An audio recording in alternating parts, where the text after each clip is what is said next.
ನಮ್ಮ ಜವಾಬ್ದಾರಿಗಳೇನು, ನೀವು ಕರೆಯುವ ಮುಖ್ಯ ಉದ್ದೇಶ ನಾವು ಪ್ರಚಾರಕ್ಕೆ ನಾವು ಬಂದಿಲ್ಲ.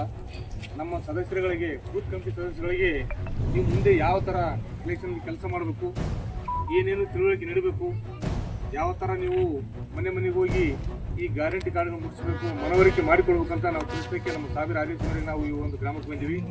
ಯಲ್ಲಾಪುರ ಗ್ರಾಮ ಅಂದರೆ ನಮಗೆ ಅತ್ಯಂತ ಹೆಚ್ಚಿನ ಗ್ರಾಮ, ಮೆಚ್ಚಿನ ಗ್ರಾಮ. ನಮಗೂ ಕೂಡ ಮತ್ತು ನಮ್ಮ ಶಾಸಕ ಕೂಡ ಮೆಚ್ಚಿನ ಗ್ರಾಮ ಆಗಿದೆ. ಯಾಕಂದರೆ ಇಡೀ ನಮ್ಮ ಜಿಲ್ಲೆ ಸೇರಿದಲ್ಲಿ ಅತ್ಯಂತ ಹೆಚ್ಚಿನ ಮತಗಳನ್ನು ನೀಡಿ ನಮಗೆ ಸಂತೋಷವನ್ನು ಕೊಟ್ಟಂಥ ಶಾಸಕರು ಕೂಡ ಸಂತೋಷಪಟ್ಟು ಈ ಗ್ರಾಮದ ಮೇಲೆ ಅತ್ಯಂತ ಹೆಚ್ಚಿನ ಕಾಳಜಿ ವಹಿಸತಕ್ಕಂಥ ಊರು ಇದಾಗಿದೆ ಅಂತ ನಾನು ಹೇಳ್ಕೊಳ್ಳೋಕೆ ಇಷ್ಟಪಡ್ತೀನಿ. ಈ ಒಂದು ವಿಷಯ ತಮಗೆ ತಿಳಿಸೋಕೆ ಇಷ್ಟಪಡ್ತೀನಿ. ಏನಪ್ಪ ಅಂದರೆ ಮುಂದಿನ ದಿನಗಳಲ್ಲಿ ಕೂಡ ಇದೇ ರೀತಿಯಾಗಿ ಹಾಗೂ ಇದಕ್ಕಿಂತ ಹೆಚ್ಚಿನ ರೀತಿಯಲ್ಲಿ ನಮ್ಮ ಲೋಕಸಭಾ ಸದಸ್ಯರಿಗೆ ಮತವನ್ನು ನೀಡೋದಕ್ಕೆ ನೀವು ಕೊಡಿಸೋದಕ್ಕೆ ನೀವು ಪ್ರಯತ್ನ ಮಾಡಬೇಕು. ಯಾಕಪ್ಪ ಅಂದರೆ ಈ ಒಂದು ಲೋಕಸಭಾ ಚುನಾವಣೆ ನಮ್ಮ ಕಾಂಗ್ರೆಸ್ ಅಭ್ಯರ್ಥಿ ಜಿ ಕುಮಾರ್ ನಾಯ್ಕರು ಗೆದ್ದರೆ ಒಂದು ಜೋಡಿತ್ತಾಗಿ ಕೆಲಸ ಮಾಡಲಿಕ್ಕೆ ನಮ್ಮ ಸಾಹೇಬರಿಗೆ ಅನುಕೂಲ ಆಗ್ತದೆ. ಇನ್ನೂ ಒಳ್ಳೊಳ್ಳೆ ಸ್ಕೀಮ್ಗಳು, ಒಳ್ಳೊಳ್ಳೆ ಒಂದು ಯೋಜನೆಗಳನ್ನು ತರಲಿಕ್ಕೆ ಕೂಡ ಅನುಕೂಲ ಆಗ್ತದೆ. ನೀವೆಲ್ಲರೂ ಮನಸ್ಸು ಮಾಡಿ ಒಬ್ಬೊಬ್ಬರು ಒಂದು 50-100 ಓಟ್ ಹಾಕಿಸಿ ಲೀಡ್ ಮಾಡಿ ನಾವು ಈ ಕಾಂಗ್ರೆಸ್ ಪಕ್ಷಕ್ಕೆ ಅತ್ಯಂತ ಹೆಚ್ಚಿನ ಕಾಳಜಿ ಲೀಡ್ ಅಂತ ತಂದುಕೊಳ್ಬೇಕಾಗಿ ನಾನು ಕೇಳ್ಕೊಳ್ತೀನಿ. ಯಾಕಪ್ಪ ಅಂತಂದರೆ ಈ BJP ಬರ್ತಾರೆ, ಒಂದು ಸುಳ್ಳು ಭರವಸೆಗಳನ್ನು ನೀಡ್ತಾರೆ, ಯಾವುದೋ ಒಂದು ಆಮಿಷ ತೋರಿಸ್ತಾರೆ ನಿಮ್ಗೆ.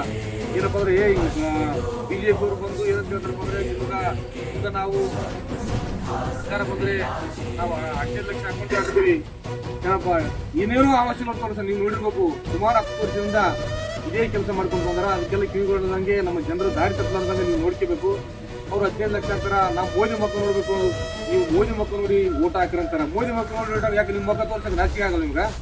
ನಿಮ್ಮ ಊರಾಗ ಬಂದು ಮಕ್ಕ ತೋರ್ಸಕ್ಕೆ ನಾಚಿಕೆ ಆಗಲಿಕ್ಕೆ ಮೋದಿ ಮಕ್ಕಳು ತೋರ್ಸಂತೀರಿ ನೀವು ನಮ್ಮ ಶಾಸಕರ ಮಕ್ಕಳು ನೋಡಿ ಓಟ್ ಹಾಕ್ರಿ, ನಮ್ಮ ಗ್ಯಾರಂಟಿ ಕಾರ್ಡ್ಗಳು ನೋಡಿ ಓಟ್ ಹಾಕ್ರಿ ಅಂತ ನಾವು ಕೇಳ್ಕೊಳ್ತೀನಿ. ನಾವು ಗ್ಯಾರಂಟಿ ಕೊಟ್ಟ 9 ತಿಂಗಳಲ್ಲಿ ನಮ್ಮ ಶಾಸಕರು ನಮ್ಮ ನೆಚ್ಚಿನ ಮುಖ್ಯಮಂತ್ರಿಗಳಾದ ಸನ್ಮಾನ್ಯ ಸಿದ್ದರಾಮಯ್ಯರು ಜಾರಿ ಮಾಡಿ ನಿಮಗೆ ಮನೆ ಮನೆಗೆ ತಲುಪುವಂಥ ಕೆಲಸಗಳು ಮಾಡ್ಯಾರ. ಆದರೆ ಅವರು 10 ವರ್ಷದಿಂದ ಹೇಳಿದ ಒಂದು ಗ್ಯಾರಂಟಿ ಕೂಡ ನಿಮಗೆ ಯಲ್ಲಾಪುರಕ್ಕೆ ತಲುಪಿಲ್ಲ. ನಾನು ಹೇಳಿದಿಷ್ಟೇ, ನಮ್ಮ ಸಿದ್ದರಾಮಯ್ಯ ಸಾಹೇಬರು 5 ಗ್ಯಾರಂಟಿಗಳು ಕೊಟ್ಟಾಗ ಎಲ್ಲ ಜನರು ಏನಂದ್ರೆ ದಿವಾಳಿ ಆಗ್ಬೋದು, ಸರ್ಕಾರ ದಿವಾಳಿ ಆಗ್ತದ, ಎಲ್ಲರೂ ರೋಡಿಗೆ ಬರ್ತಾರ, ಒಬ್ರಿಗೆ ಒಂದು ಕೆಲಸ ಆಗೋದು, ಯಾರು ರೋಡಿಗೆ ಬಂದಾರ, ಯಾರು ದಿವಾಳಿ ಆಗಲ್ಲ. ಇವತ್ತು ದಿವಸ ನಮ್ಮ ಸರ್ಕಾರ ನಮ್ಮ ಶಾಸಕರಿಗೆ ಸುಮಾರು ಒಂದು 200-300-400 ಕೋಟಿ ನಮ್ಮ ಗ್ರಾಮಾಂತರ ಕ್ಷೇತ್ರಕ್ಕೆ ಕೊಟ್ಟರು. ಯಾವಾಗ ಅಂದ್ರೆ ಒಂದು ಬಂಗಾರಪ್ಪ ಕೆರೆ 211 ಕೋಟಿ, 146 ಕೋಟಿ ಬಸಪ್ಪ ಕೆರೆ ಕೊಟ್ಟರ.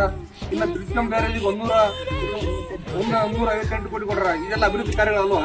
BJP ಕೇಳಕ ನೀವು ಕೇಳಬೇಕು, ಹೌದಪ್ಪ ದಿವಾಳಿ ಆಗ್ತಂತ ಎಲ್ಲಿ ದಿವಾಳಿ ಆಗ್ಯದ?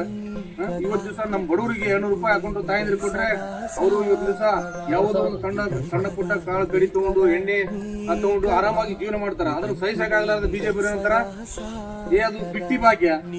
ಹೆಣ್ಮಕ್ಳು ದಾರಿ ತಪ್ಪಾರ ಅಂತ ಹೇಳ್ತಾರ ಕುಮಾರಸ್ವಾಮಿ ಅವರು. ನಾಚಿಗೆ ಆಗ್ಬೇಕು, ಅವ್ರು ಹೆಣ್ಮಕ್ಳು ದಾರಿ ತಪ್ಪಾರ. 2,000 ಹೆಣ್ಮಕ್ಳು 2,000 ಇದ್ರೆ ಗಂಡರಿಗೆ ಎಲ್ಲರಿಗೂ ಮಕ್ಕಳಿಗೆ ಚೆನ್ನಾಗಿ ನೋಡ್ಕೊಂತಾರ, ಒಳ್ಳೆ ವಿದ್ಯಾಭ್ಯಾಸ ಕೊಡ್ಸಕ್ಕಾಗ್ತದ.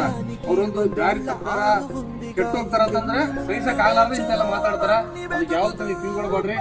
ನಮ್ಮ ಅಕ್ಕಂದಿರು ಒಂದು 2,000 ಕೊಟ್ಟರೆ ಅವರು ಯಾವ ತರ ಎಲ್ಲ ಕುಟುಂಬ ನೋಡ್ಕೊಂತಾರ ಅಂತ ನಮಗೂ ಗೊತ್ತು, ನಿಮಗೂ ಗೊತ್ತು. ನಮ್ಮಲ್ಲಿ 2,000 ಕೊಟ್ಟರೆ ನಾವು ಜೀವ ಬೇರೆ ಕುಡಿಯೋಕೆ ದುಡ್ಡು ಕಟ್ಟಬಹುದು. ಅದೇ ಒಬ್ಬ ಹೆಣ್ಮಕ್ಳು 2,000 ಇದ್ರೆ ಮನೆಯಲ್ಲಿ ಒಂದು ವಾರಕ್ಕೆ ಅವರು ಕಾಳ ಕಡಿ ಏನಾದ್ರು ತಂದು ಕೆಲಸ ಮಾಡ್ತಾರ, ಊಟ ಕೊಡ್ತಾರ. ಅದು ಹೇಳ್ತಾರ. ನೀವು ಅದು ಯಾವ್ದು ತಿಳ್ಕೊಳ್ಬೇಡ್ರಿ. ಯಾವತ್ತಾರು ಅವ್ರು ಒಳ್ಳೆ ಕೆಲಸ ಮಾಡ್ತಾರ, ಬಡವರಿಗಾಗಿ ಅವರು ದುಡ್ತಾರ, ಬಡವ್ರ ಪರವಾಗಿ ಅಲ್ಲ. ಈಗ ನಮ್ಮ ಕಾಂಗ್ರೆಸ್ ಸರ್ಕಾರದಲ್ಲೇ ಬಡವರ ಪರವಾಗಿ ಅಂತ ಹೇಳಕ್ಕೆ ಇಷ್ಟಪಡ್ತೀನಿ. ನೀವು ಮತ್ತೆ ನಾವು 7 ತಾರೀಕು ಬರೋದು ಆಗ್ತದೆ, ಶಾಸಕರ ಮತ್ತೆ ಬರುತ್ತಿಲ್ಲ.